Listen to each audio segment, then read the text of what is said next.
नमस्कार दोस्तों, मैं हूं गौरव। कल 15 अगस्त के दिन प्रधानमंत्री मोदी ने काफ़ी सारे बातें कही और उसमें से एक बात ऐसी थी जिस पर मैं पहले से सोच रहा था वीडियो बनाने को, उस पर स्क्रिप्ट भी लिखना स्टार्ट कर दिया था। पर फाइनली प्रधानमंत्री ने इस बात को बोल ही दिया कि इंडिया का एक खुद का इंडिजिनस सोशल मीडिया प्लेटफॉर्म होना चाहिए। हालांकि इस बात को उस तरीके से प्रायोरिटी नहीं दी गई जैसे कि दूसरी चीज़ों को दी गई, जैसे कि इंडिया का खुद का एक एयरक्राफ्ट इंजन होना चाहिए, इंडिया अपने खुद के चिप्स बनाएगा। पर सोचने वाली बात यह है कि इंडिया जिस तरीके से दूसरे कंट्रीज पर निर्भर है, कहीं अगर यूएसए ने डिसाइड कर लिया कि Instagram, Twitter, Facebook, WhatsApp, YouTube India से एग्जिट कर लें तो क्या होगा। और जिस तरह के हालात है ऐसा हो भी सकता है। सोचो आपके फ़ोन से अचानक से ये सारे ऐप्स गायब हो जाएंगे तो आप बात कैसे करोगे, आप अपने लव्ड वन को मैसेज कैसे भेजोगे, क्या हम फिर से उसी इनबॉक्स में जाएंगे। तो इस डिजिटल एज में कम्युनिकेशन मतलब ऐसे सोशल मीडिया प्लेटफॉर्म से कम्युनिकेशन के लिए नहीं यूज़ होते हैं, बल्कि ये economics, politics, public health, national security जैसे टॉपिक्स को डायरेक्टली इन्फ्लुएंस करता है। इंडिया में इन सारे ऐप्स को मिलाकर लगभग 90 करोड़ लोग हैं जो इन सारे ऐप्स को यूज़ करते हैं। तो आप खुद सोचो, 140 करोड़ की जनसंख्या में अगर 90 करोड़ लोग सिर्फ कुछ ऐप्स को यूज़ कर रहे हैं तो कितना हमारा उसमें निर्भरता है। ये सारे ऐप्स इंडिया पे कम्प्लीटली डोमिनेट कर रहे हैं।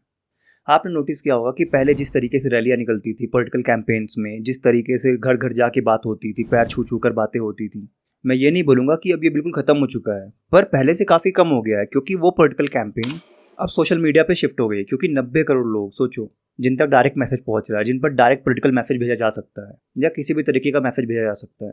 ये तो सिर्फ पॉलिटिकल बात है। आप सोचो इंडिया में जो कंपनीज ग्रोथ कर रही हैं उनका मेन मार्केटिंग चैनल्स क्या होते हैं? Social media platform. आपको याद होगा कुछ टाइम पहले स्विगी ने वॉइस ऑफ हंगर कैंपेन चलाया था जिस पर सिर्फ इंस्टाग्राम पे लगभग 16 मिलियन इंप्रेशंस आ गए थे। ये एक छोटा सा एग्जाम्पल था कि इंडियन ब्रांड्स कैसे ग्रोथ कर रही हैं सोशल मीडिया के द्वारा। इवन मोदी जी का आत्मनिर्भर भारत भी हमें फॉरेन सोशल मीडिया के थ्रू हमें लोगों तक पहुंचाना पड़ रहा है। यूट्यूब पर लाखों creators, entrepreneurship, skill development, startups के ज्ञान, ये सब कैसे पहुंच रहे हैं लोगों तक सोशल मीडिया के द्वारा। बीच में कुछ हैशटैग्स जैसे वोकल फॉर लोकल काफ़ी ट्रेंड कर रहे थे, वो भी सोशल मीडिया के द्वारा ही लोगों तक पहुँच रहे थे। और आपको तो पता ही होगा कि कोविड-19 के दौरान सोशल मीडिया प्लेटफॉर्म्स के क्या रोल थे। कोविड के टाइम पे यूट्यूब और फेसबुक सबसे पॉपुलर था और उस समय लगभग 560 मिलियन पीपल जो इंडिया में इंटरनेट यूज़ कर रहे थे।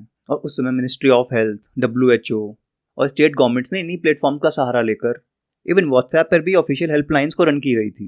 इवन एक ऐप भी लॉन्च किया गया था, आरोग्य सेतु, जिसे 11 रीजनल लैंग्वेजेस में चलाया गया था। इवन उसका एडवर्टाइजमेंट भी दूसरे सोशल मीडिया प्लेटफॉर्म्स पे किए गए थे। यूट्यूब पर वेरीफाइड डॉक्टर्स ने, हॉस्पिटल्स ने लाइव क्वेश्चन आंसर सेशंस लेकर उनके डाउट्स क्लियर किए थे कोविड के दौरान, ताकि ये एंडेमिक पैंडेमिक ना बन जाए। और इवन एक स्टडी में ये बोला गया कि 86% ऑफ इंडियन पॉपुलेशन कोविड की अवेयरनेस सोशल मीडिया से ही गेन की थी। तो ये हमारी आत्मनिर्भरता है फॉरेन कंपनीज पर। और किसी दिन वो चली गई तो हमारा क्या होगा? लिटरली एक पैनिक का सिचुएशन क्रिएट हो जाएगा। और अभी ऑपरेशन सिंदूर के दौरान हमें भी पता है, उन्हें भी पता है कि किसने किसको मारा। इसके बावजूद हम बहुत छोटा फील कर रहे थे। क्यों? क्योंकि हमें सोशल मीडिया पे मुँह की खानी पड़ रही थी। इन्फॉर्मेशन वॉरफेयर, नैरेटिव्स, जहाँ पे हम मात खा रहे थे। तो भले ही हमने फिजिकली उनको पीटा हो, पर सोशल मीडिया पे हम पिट रहे थे। तो इस बात का अंदाजा आप खुद लगाओ कि एक सोशल मीडिया के द्वारा पूरे देश का मनोबल गिर गया। भले ही रियलिटी में उनके एयर बेसेस टूटे हों, उनका लॉस हुआ हो। तो अगर हमारे पास इंडिजिनस सोशल मीडिया प्लेटफॉर्म्स हों या इनके ऑल्टरनेटिव्स हों और जिसमें यूज़ हो रहे सारे डेटा इंडियन गवर्नमेंट की कंट्रोल में हो, तो नैरेटिव कंट्रोल, कल्चरल प्रोटेक्शन और नेशनल इंटरेस्ट को भी प्रोटेक्ट किया जा सकता है। हालांकि हमारे पास कुछ देसी ऐप्स हैं जैसे शेयर चैट, मौज, चिंगारी, कू, जिसे लगभग 18 करोड़ लोग यूज़ कर रहे हैं। पर ये वो लोग हैं जो मेनली अर्बन एरिया से नहीं आते हैं, बैकवर्ड या रूरल एरिया से आते हैं। और इस चीज़ को माननी चाहिए। कोई भी अर्बन का आदमी इन सब ऐप्स को यूज़ नहीं कर रहा है क्योंकि ये सारे ऐप्स वो क्वालिटी या वो फीचर नहीं दे पा रहे जो फॉरेन ऐप्स देते हैं। और अगर हम उनसे बेटर या उनसे मिलता जुलता ही ऐप बना लेते हैं तो हम अपने सर्वर्स पे अपना डेटा रखकर इंडिया ग्लोबल लेवल पर अपना वर्जन ऑफ इवेंट्स प्रोजेक्ट कर सकता है, जैसे चाइना कर रहा है। चाइना, रशिया, USA, इन सबके खुद के ऐप्स हैं, इसलिए ये इन्फॉर्मेशन, ये नैरेटिव सेट करने में काफ़ी आगे है इंडिया से। अगर चाइना का ही ले ले एग्जाम्पल, तो चाइना का एक खुद का वर्जन होता है, एक दुनिया बोल रही होती है। जो दुनिया बोल रही होती है चाइना उसे कभी अपनी पब्लिक तक नहीं पहुंचने देती।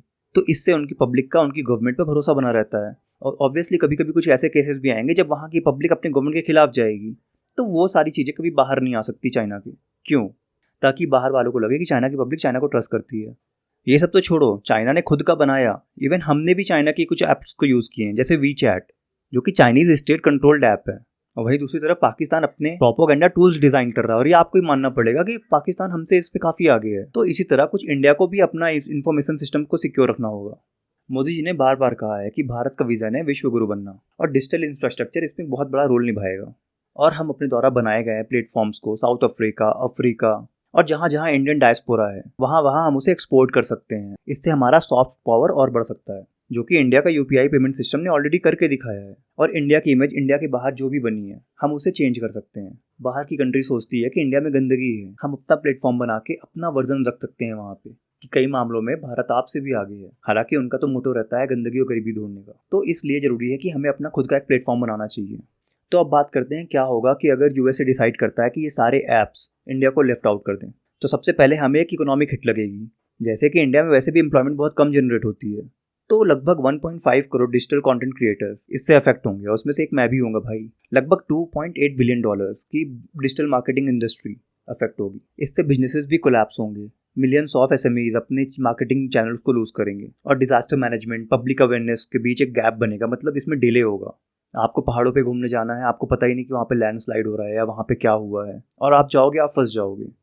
तो एक कम्युनिकेशन डिले होगा, और हमारे पास जो ऑल्टरनेटिव्स हैं उसको अचानक से 1 साल या 1 महीने में अडॉप्ट नहीं किया जा सकता। इसमें ईयर्स लगते हैं, जैसा कि हमने चाइना और रशिया में ऑलरेडी देखा हुआ है कि इसमें लगभग 10-10 साल लग जाते हैं कंप्लीट अडॉप्शन। और स्टार्टिंग में क्वालिटी भी उतनी अच्छी नहीं होती है।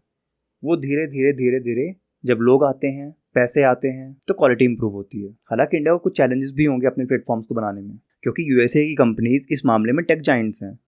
उनको कम्पीट कर पाना थोड़ा मुश्किल होगा, और उनका ऐप इंडिया में एग्जिस्ट करते हुए इंडिया के यूजर बिहेवियर को शिफ्ट करना बहुत मुश्किल होगा। कोई भी क्यों इंडियन ऐप्स को यूज करेगा अंटिल वो इंडिया छोड़ दे या कुछ मेक इन इंडिया जैसे फिर से कुछ लहर चल जाए। ऐसे प्लेटफॉर्म्स को बनाने के लिए फंडिंग और हैवी इन्वेस्टमेंट की डिमांड होती है। तो रिसोर्सेज कहाँ से आएंगे, कौन देगा, गवर्नमेंट देगी या प्राइवेट जाइंट्स खुद से बनाएंगे। और इसके साथ ही साथ जो इंडिया का भी माहौल है, लेफ्ट वर्सेस राइट विंग, तो अगर कुछ ऐसा इंडिया का प्लेटफॉर्म बनता भी है तो लोगों का ट्रस्ट लूज होगा। उन्हें लगेगा कि ये सारी गवर्नमेंट कंट्रोल्ड है। तो प्राइवेसी और फ्री स्पीच में एक बैलेंस मेंटेन करना पड़ेगा। तो हमने देखा कि इंडिया को अपना सोशल मीडिया प्लेटफॉर्म बनाना क्यों जरूरी है। Data security, sovereignty, cultural leadership, economic growth, information super power. और जिस दिन हमारा इन सब चीज़ों पे कंट्रोल आ गया तब वाकई में इंडिया सुपर पावर बन सकता है। या कहें हम बन रहे हैं, पर ये बनने में और हेल्प कर सकता है हमारी। भारत विश्व गुरु बने ना बने, पर डिजिटल विश्व गुरु बनने के लिए हमें इस 3 पिलर्स पे जरूर ध्यान देना होगा। अपने कम्युनिकेशन चैनल्स बनाना, अपने डेटा सिक्योर करना, और सबसे इंपॉर्टेंट अपने नैरेटिव को ग्लोबल ऑडियंस तक ले जाना। इन 3 पिलर्स को हमें स्ट्रेंथन करने होंगे। Future belongs to those who own their platform, data and story. और भारत का समय अब आया है। तो खैर इसी नोट के साथ इस वीडियो को खत्म करते हैं। मिलते हैं अगले वीडियो में, तब तक के लिए बाय बाय।